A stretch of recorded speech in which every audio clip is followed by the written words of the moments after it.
Vanderpool isn't far from Ganna, Pedersen. Everybody's got each other in their sights, Hannah. So that's that for Turner. What a turn, and Tyenberg begins all 700 metres of it. Can see in the grey jersey, it's Mathieu Vanderpool. Up there as well, wearing number 17 is Tim Wellens, waiting, ready to go. Trentin is there, and it's Pedersen now who's going to attack. It's the former world champion, Mats Pedersen, being followed by another man who knows all about the rainbow bands. It's Pedersen and Mathieu Vanderpool who've managed to distance the rest on the Tyenberg. Just 20 seconds now to the front of the race, and behind Ganna is caught napping. He is digging deep, he is gritting his teeth, just as he was on the Cipressa, just like he showed on the Poggio. But it's Pedersen who motors away here, and look at this familiar sight. On Saturday it was Pogacar doing this, and look who has stuck to his wheel. Mathieu Vanderpool today with Pedersen really powering on. Vanderpool is not moving. A perfect reaction behind from Mathieu Vanderpool, and digging deep, showing strength himself, resilience while he's at it too. Filippo Ganna makes it a trio at the front, but where are the killer bees? Visma Leasebike missing.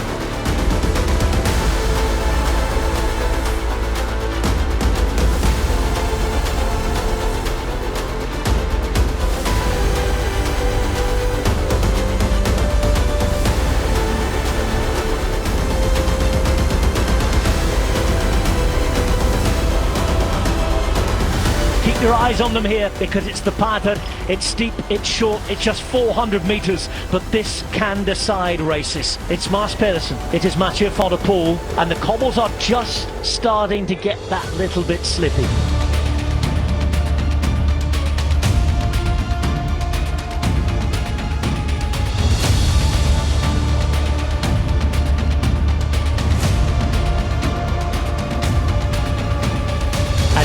Mathieu Vanderpool starts to really press down on the pedals. The former world champion at the front in his grey jersey, representing Alpecin Koenig. The man who won Milan-San Remo for the second time in 3 years at the weekend. He's hoping to double up and retain the title he took 12 months ago here. Off into the gutter he goes. That'll be barriered off in 9 days' time for the Ronde van Vlaanderen. There's a little gap from Mats Pedersen to Filippo Ganna, and for Emre Gent and Kasper Pedersen, it's hang-on time. It's the two former world champions who are pulling away here. Hannah, you called it, you said it. They are those riders who this is much more suited to. It's now over to Pedersen to see if he can hang on. Now Pedersen on the uneven surface there as it starts to really kick up, struggling to hold on to the wheel of the Dutchman. And that could be that. That could be that. Mathieu Vanderpool going away halfway up the Quadramont into the village and continuing to power on. Mats Pedersen's resistance ceases, and Mathieu Vanderpool finds himself alone.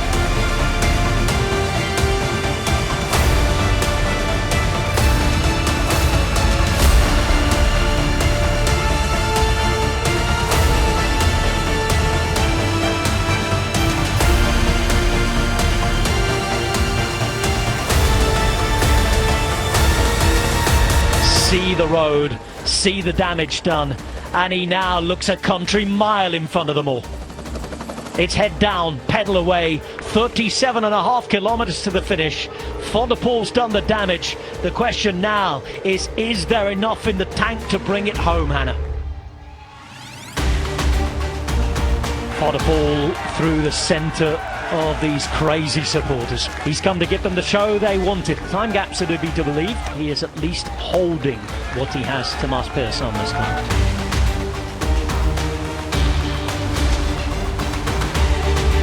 The rain is falling in Flanders. Mathieu Vanderpool continues to ride through it. 16 seconds of a gap to Mats Pedersen, who he dropped on the Quadramont.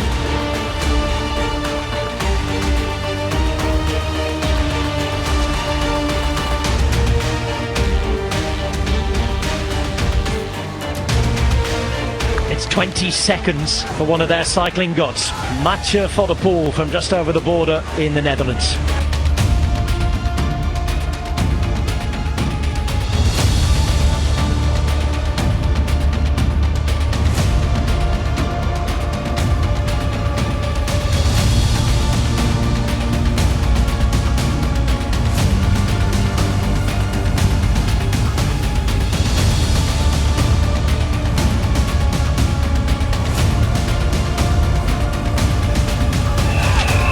just 5K's time. Ooh. As we get a reminder of what can happen.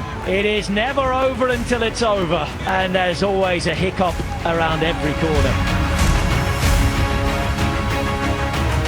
And this is why I say you've got to be really, really cautious. When you don't have a big downpour, you still race.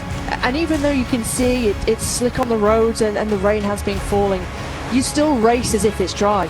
And you still push on in each of these corners, the roundabouts, as if it was dry. And so it's just that little reminder now for Vanderpool.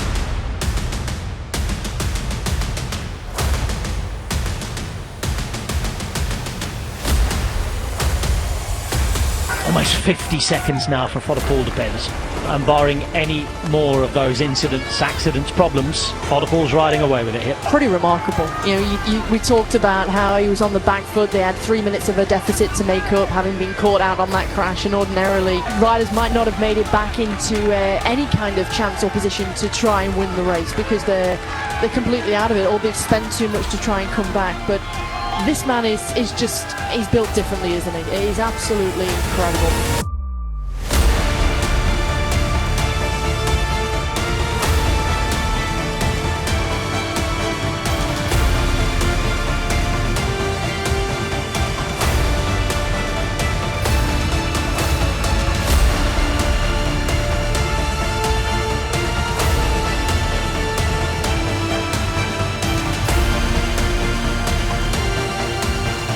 Vanderpool continues to put time into everybody. It's a minute now to Mars Pedersen, 1:45 to Ganna, and nearly 3 minutes to Pedersen and de Kent.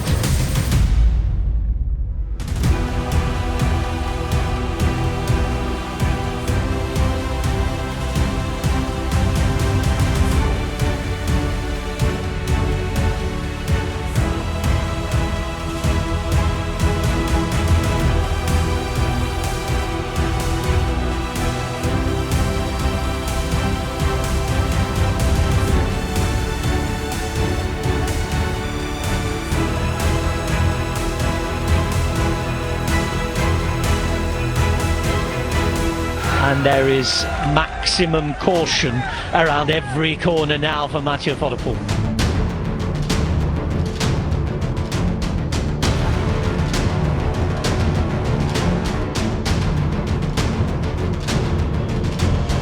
Vanderpool dropping Mars Pedersen, Filippo Ganna, Emme de Kent and Casper Pedersen on the Oude Quaremont, and he's been alone since 37Ks to go. Just a 5Ks or 6Ks less than last year's solo demonstration. It has been another stellar ride from Mathieu Vanderpool. He's 1 minute and 7 in front of Mars Pedersen at the moment, 2 minutes and 1 ahead of Filippo Ganna, and 2:52 back to Wellens, Jorgensen, Casper Pedersen, Emme de Kent, Kung and last year's second place finisher Sturden.